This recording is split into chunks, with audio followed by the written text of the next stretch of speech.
सामने खड़े हो गए। फूलों का बिछा हुआ बिछौना कोई रौंद न जाए सोच रही थी। उसने सर उठाकर के ऊपर देखा तो भगवान के दर्शन बताया महाराज श्री सुखदेव जी ने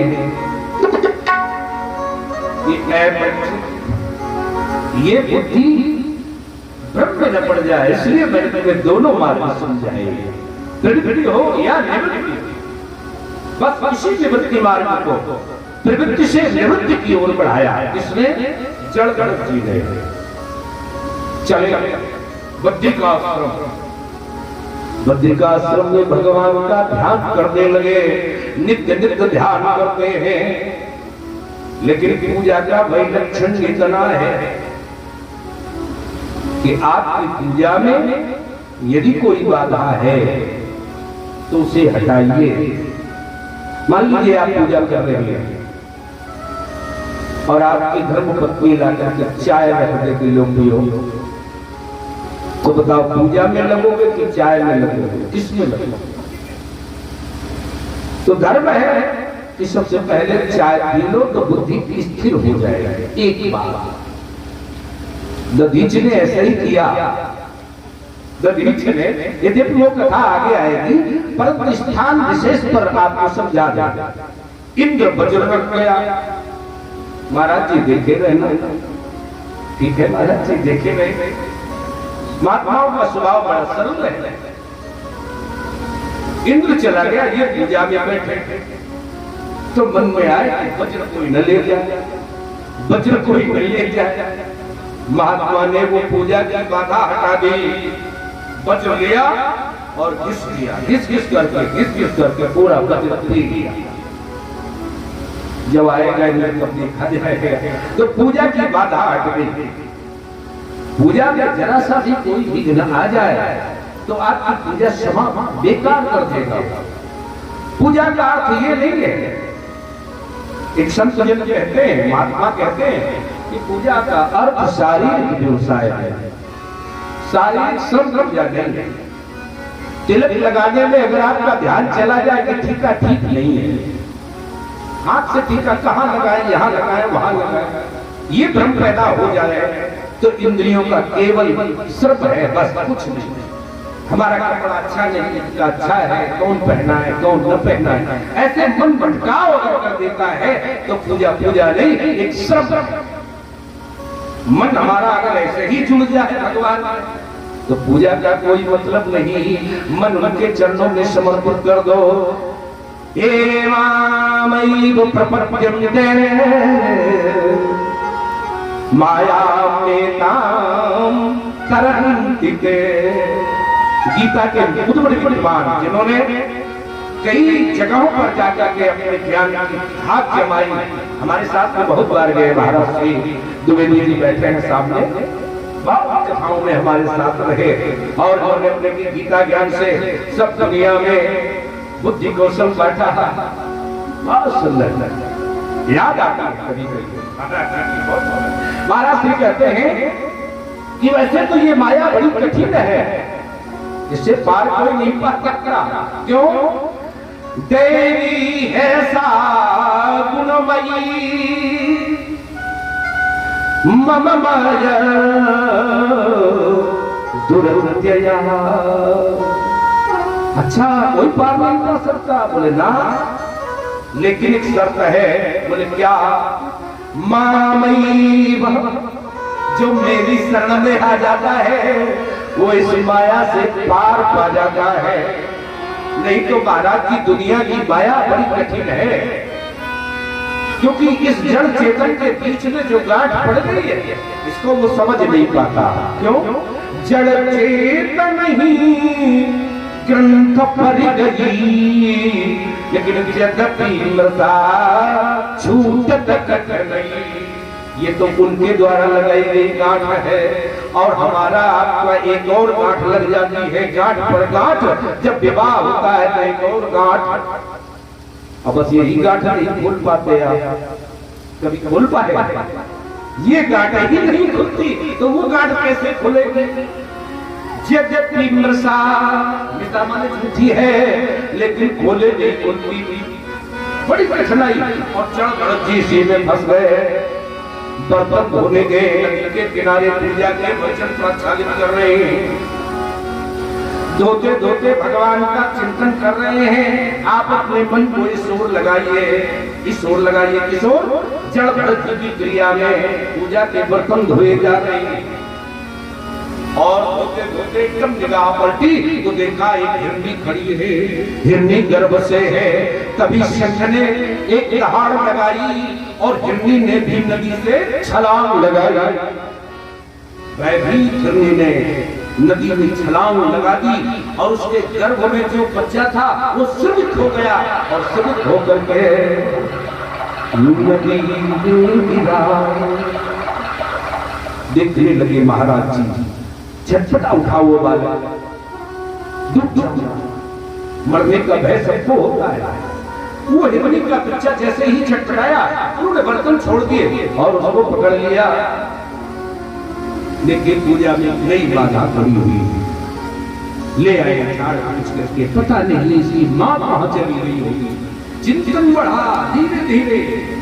माँ को इतनी पीड़ा हुई होगी कि वो तो मर ही गई होगी। और वास्तव में हुआ भी ऐसा कि वो एक झाड़ी में गई और वो एक ऊपर के गिरी, उसको चेतना आई और उसका प्राण हो गया।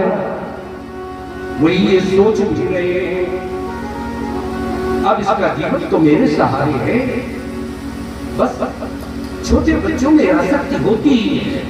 वो धीरे धीरे भुलकता है तो उसके चरण की तरफ देखते हैं। अरे ये मृगशावक कितना सुंदर है, हाय हाय मेरे भाग्य से इसको जीवन मिल गया। ऐसा करते करते तड़काते देखते हैं उत्तरोत्तर वृद्धि होती चली जाती है। बस बस इसमें चिंतन करने लगे। छूट गई पूजा। पूजा में बैठे तो मन मृगशावक की ओर चला गया। मन कहाँ गया होगा, कहीं भटक न जाए, हिंसक पशु ना आ जाए, ये चिंता खाने लगी, चिंता सताने लगी। एक बहुत बड़ी साधक को चिंता लग गई। बस यही पूजा का भटकाव है। और जब जब आप सब पूजा में बैठते हैं, बताओ बाधा आती है कि नहीं आती? तो उस बाधा से बचने की जरूरत है। किसको? मन को बचने की जरूरत है। किसी में आपकी आसक्ति है तो वो कैसी आसक्ति है? बिल्कुल झूठी आसक्ति। अब बताइए, मृगशावक में तुम्हारी आसक्ति बढ़ती जा रही है और इतने बड़े विद्वान होकर भी उस आसक्ति से दूर हो गए। एक दिन हिरणों का समूह आ गया। हिरणों के समूह को देख करके मृगशावक उनके बीच में गया और उनके साथ ही चला गया और ये पूछते ही रह गए, हाय मृगशावक कहाँ चला गया? अब उसके विषय में चिंतन है। अब भूखा होगा, किसी भेड़िए ने किसी हिंसक जीव ने उसे खा लिया होगा। ऐसा चिंतन करते करते थक गए। रात में नींद नहीं आई। अंत में देखिए मृत्यु का ही काम है, आ गई। चलो महाराज जी, अब चेतना, अब चेतना इनके मन में नहीं थी। ये क्या हुआ? मैं तो पूजा के पद से भटक गया। और मृत्यु जिसके भी सामने आ जाए तो कोई गले लगाना नहीं चाहता। एक वृद्धा ने दिन भर लकड़ियां दी, दिन भर थक नहीं बनाई। फिर बैठ कर सोचने लगी, ये मौत भी नहीं आती जो हमको उठा ले और मैं स्वयं से बच जाऊं। मौत आ गई कि बताओ देवी क्यों बुला रही हो? बोले कौन हो? कौन हो तुम? उसने बताया कि मैं मौत हूं, तुम मुझे बुला रही। तो ऐसा करो गट्ठा उठवाओ। अरे इसके लिए बुला रही थी? बोले हाँ, मेरा गट्ठर उठाओ, मुझे घर जाना है। तो ये मौत का स्वागत कर दिया उसने कहा नहीं, मैं जिसके समीप आती हूँ फिर छोड़ती नहीं हूँ, मैं गले लगाती हूँ। अरे नहीं नहीं, अभी मेरे बच्चे हैं। बोले हम क्या करें, बच्चे हैं। मौत किसी का इंतजार नहीं करती। महाराज चक्रवर्ती को ये शरीर छोड़ना पड़ा और कहते ये हैं, यही से सूत्र बना अंते मती, अंत में जिसका आपने मन लग जाएगा सागति, वही आपकी गति हो जाएगी। इसलिए पुत्रों में अगर मन लगाया तो उसके पुत्र बनोगे, धन में मन लगाया तो सर्प बनोगे, उसको रक्षा करने के लिए। किसी पशु में, किसी में मां का मन लग गया तो वो इसी योनि में आपको जाना पड़ेगा। महाराज श्री मृग योनि में चले गए। अब जन्म मिला तो देखिए दुनिया की सारी योनियां ऐसी हैं जो अपने पूर्व जन्म को याद रखती है। केवल मनुष्य योनि ऐसी है जो अपने पूर्व जन्म को याद नहीं रख पाती। यद्यपि गर्भ में भगवान के द्वारा 100 जन्मों का याद स्मरण कराया जाता है। कितने जन्मों का? 100 जन्मों का याद करो। और फिर उसमें पढ़ के वो भटकता है और सोचता है कि मैंने कितने बार जन्म लिया, एक जन्म नहीं हुआ आपका। जब से सृष्टि बनी तब से आपका जन्म, जब तक सृष्टि रहेगी तब तक आप रहेंगे। आपकी सत्ता को कोई मिटा नहीं सकता। क्यों? आपकी सत्ता को पृथक सकता है। नायम भूतः भवता न भूया न जायते म्रियते वा कदाचन। आपकी जो वास्तविक सत्ता है उसका तो न कभी जन्म होता है, न मरता है, और न कभी पहले था, ना भी है, न रहेगा। उस सत्ता में तीनों कालों की कोई होना नहीं होती। वो तो सनातन है, नित्य है, नित्य सनातन सत्ता से हम अधिकारी हैं। जब जितना बड़ा भगवान उतने बड़े हम, इसमें बराबरी है हमारी उनकी। बाप बेटे में कोई अंतर नहीं। वो चेतन, हम भी चेतन। बहुत चीजों में समानता है, बहुत चीजों में असमानता है। एक ही असमानता, बड़ी असमानता कि वो जगत सत्ता को चलाने का अधिकारी है और हम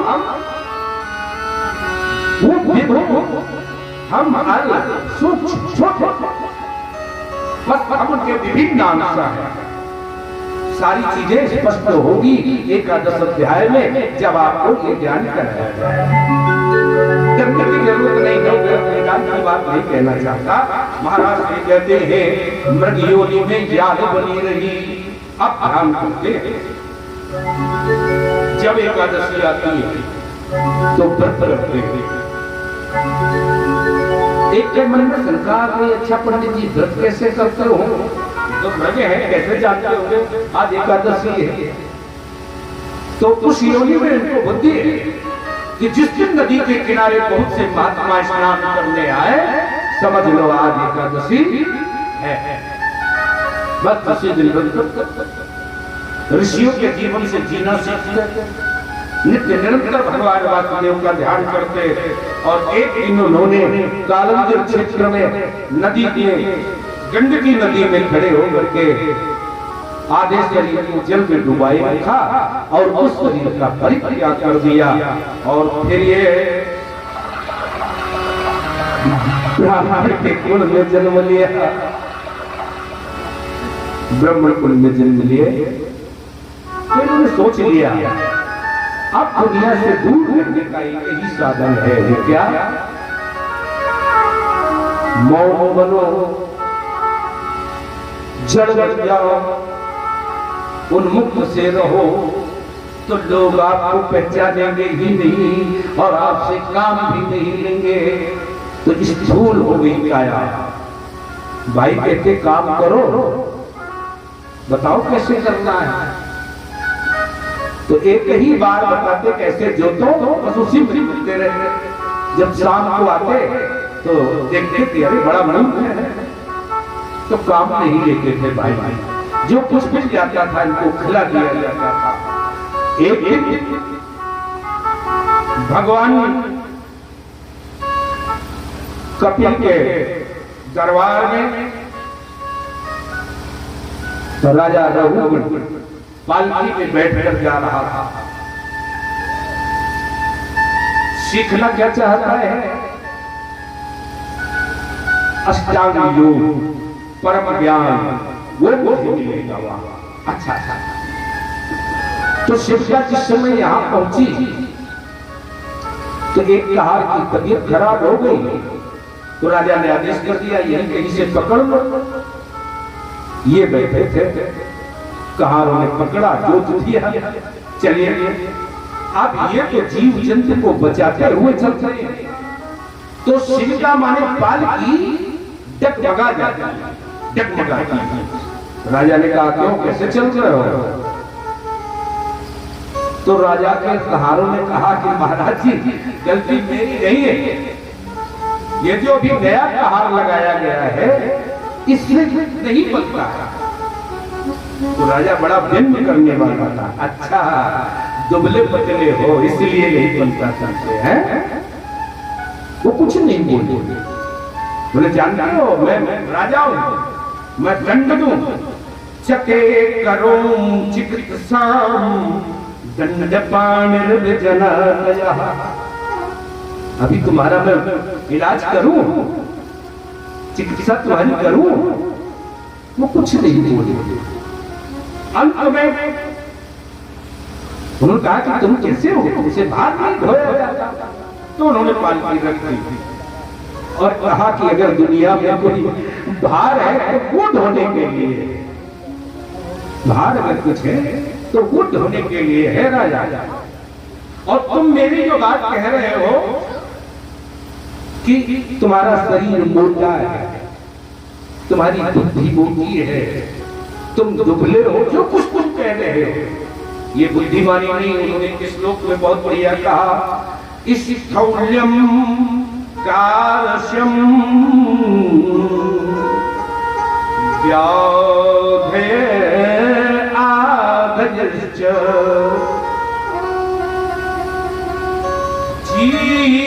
जीहसन्तु भयं कलिर्इच्छा जरा च निद्रा गति मन्युर्हिमदासु। राजा तुम जो कह रहे हो उसे ध्यान से सुन लो। तुम शरीर के लक्षण कह रहे हो, मोटा होगा तो शरीर, पतला होगा तो शरीर, इस शरीर के ये सब लक्षण तुम बता रहे हो। इसी में आधियां लगती है, इसी में व्याधियां लगती है, इसी में रोग लगता है, इसी में मृत्यु आती है, इसी में भूख, इसी में प्यास। ये सारे के सारे गुण देहेन जातस्य, देहेन जातस्य हीनेन सन्ति। हमारे नहीं है, क्योंकि आत्मा तो अव्यय, निर्विली, निराश्रयी, एक पदीय और एकात्म भी रहने वाली है, वो किसी से संलग्न नहीं होती। राजा को तेरी सत्ता है, इसलिए उस सत्ता को पहचान करके तुम संवाद कर सकते हो। तो वो पैरों के नीचे गिर पड़ा और उसने कहा कि तुम निगूढ़ चरसित जानम विमर्शि सूत्रम कथमोवभूता तस्यामि पुत्रस्य इहापुतसमात् हेमायनश्चे दतिनोद शुक्ला। हम आपको पहचान नहीं पाए, कौन हो आप? कोई अवधूत है, महात्मा है, गुरु है, कौन है? आपने आपको पहचान नहीं पाया और इसलिए महाराष्ट्री हम आपसे जानना चाहेंगे, वो आप मुझे बता दे। तो देखिए उन्होंने कितनी बढ़िया बात है कि तू तो बिना मतलब का विचार करता है। राजा से इतनी बढ़िया बात कही और प्रत्येक जीव ऐसा ही करता है। वो अपने मन में एक मेरे अहंकार वाले, मैं सब जानता हूं। चाहे जिस बात छोटे से छोटे बच्चे को भी आप समझाने का प्रयास करें, वो भी कहेगा अरे हम सब जानते हैं, हम सब जानते हैं। लेकिन जानता नहीं कुछ भी। क्यों नहीं जानता? बोले बड़े बड़े विज्ञानी, बड़े बड़े संत, बड़े बड़े महात्मा इस संसार को समझ ही नहीं सकते। तुलसीदास जी ने कहा कि झूठो है, झूठो है, झूठो सदा जग, संत कहंत जे अंत लहा है। 3 बार की सत्ता से उन्होंने बताया झूठो है, झूठो है, झूठो सदा जग, और संत कहंत जे अंत लहा है। ताको सके सठ, सठ किसको कहते हैं? मूर्ख को। तुलसीदास जी कहते हैं ताको सके सठ, कोटिक संकट, प्राणत करंत हारे। ज्ञान पनी को गुमान बड़ो, तुलसी के मथे गवार महा है। अरे उसे गवार कह दिया? बोले हाँ, कि जानक जीवन जान नहीं, और तब जान कहावत जान कहा है। अरे राम जी को तो जानता नहीं, तू बड़ा ज्ञानी बना फिरता है। दूसरे ने कहा राम जी को बात जानना तो बड़ी दूर की बात है, ये खुद अपने आप को नहीं जान सकता। जब तुम अपने आप को नहीं जान सके तो उसकी बात क्या करोगे?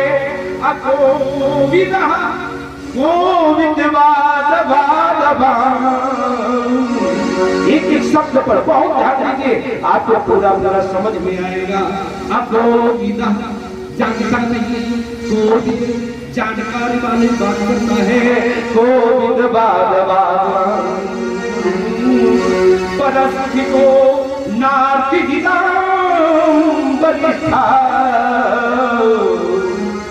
श्रेष्ठ पुरुषों की बातें करता है। राजा तू गंभीर है।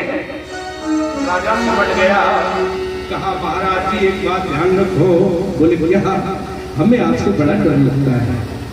संसार के प्रत्येक गति में हर व्यक्ति सोचता है असोच्यान सोचस तुम, प्रज्ञावादंश भास से सोचता करती है, बातें विद्वान जैसी करता है, अपने को जानता नहीं और भगवान को जानने की बात करता है। तुलसीदास ने इसी को लिखा कि ब्रह्म ज्ञान बिन नारद अपरयन दूषर बात, पौड़ी लाग लोभ करई भी प्रभु घात। जिससे बात करो सब ब्रह्म ज्ञानी। हाँ जानता हूँ, मैं जानता हूँ, सब जानता हूँ। ब्रह्म ज्ञान नार नर करई न दूसर बात। लेकिन अगर गाँव लग जाए तो एक कौड़ी के लिए भी घात कर देंगे। इतना विश्व बात वो काम करे। इसलिए उन्होंने कहा कि ऐ दुनिया के लोगों सावधान रहिए। असोच्यान सोचत तुम और प्रज्ञावादंश भास से, गदासुंस अगदासुंस नाम सोचत पंडिता। अरे ज्ञानी जिसका सोच नहीं करते। अच्छा महाराज स्वप्ने निरूपिता ग्रहिणे दिशौख्यम, और विचार करता है और बार बार उसी पर ज्ञान की बात करता है कि मैं विशुद्ध ज्ञानी हूँ। महाराज ने विशुद्ध ज्ञानी की बात नहीं करनी चाहिए। यहाँ किसी बच्चे को बैठा कर वो प्रसाद पीता जाएगा लोगों को, क्योंकि इनकी श्रद्धा का क्षरण न हो। भाई हमें यहाँ से पहुँचाते इसका क्षमा करें। मैं प्रत्येक देवी से करवट प्रार्थना करूंगा कि मुझे क्षमा करें। जो कर्म मुझे यहाँ से करना चाहिए वो दूरी है थोड़ी सी। इसलिए मैं अपनी श्रद्धा के लिए, अपनी जड़ता के लिए आपसे विनम्र निवेदन करता हूँ, ये व्यवस्था आप करा देंगे। एक बैठ जाओ और इन सबको प्रसाद दीजिए, ये अधिकारी। इसलिए और उसने कहा राजा ने, महाराज श्री अब सुन लो मेरी बात। बोले क्या? कि न हम विशंके सुरराज वज्र, मैं इंद्र के वज्र से नहीं डरता, यम के दंड से नहीं डरता, मैं किसी से नहीं डरता, केवल ब्राह्मण अवमानात, ब्राह्मण का अपमान हो जाए उससे मैं बहुत डरता हूँ। क्यों? बोले भगवान भी डरते थे, ब्राह्मण का अपमान नहीं करते थे। भगवान डरते थे महाराज जी, इसलिए मैं भी डरता हूँ। हमारे वंश में राजा राम जी हुए, उन्होंने तो बड़ी बात कही कि प्रपंच की अस प्रभताई अभय हो जो तुम्हारी डरा,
इसलिए मैं डरता हूं।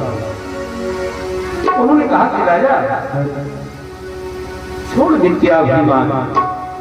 अच्छा, कैसा अभिमान? कि मैं राजा हूं, ये लोग है, ये स्त्री है, वो पुरुष है, ये जीव है, इन सब में जो अंतर करता है वो भेद बुद्धि लगता है। उद्धव जी से महाराज श्री कृष्णचंद्र जी ने कहा, उद्धव जी ने पूछा को भाई मूर्खा, मूर्ख कौन? बोले देहात्म बुद्धि, जो देह की बुद्धि लगता है। मैं हूं ना, तो सबके पीछे में बैठा हुआ वो घटघट अंतर्यामी अंश रूप से समानांतर है। तुलसीदास ने इसको बहुत बढ़िया कहा, गीता ने बहुत बढ़िया कहा, ममैवांशो जीव लोके और जीव भूत सनातनः, मेरा ही अंश जीव में है और उस जीव को प्रदान करना सीखो। ये तो सीखते हो कि ये मोटा है, ये पतला है और मेरा कहार है, ये सब भेद बुद्धि हटाओ। कौन सी बुद्धि लाओ? समानांतर बुद्धि लाओ। उन्होंने भी सिखा दिया।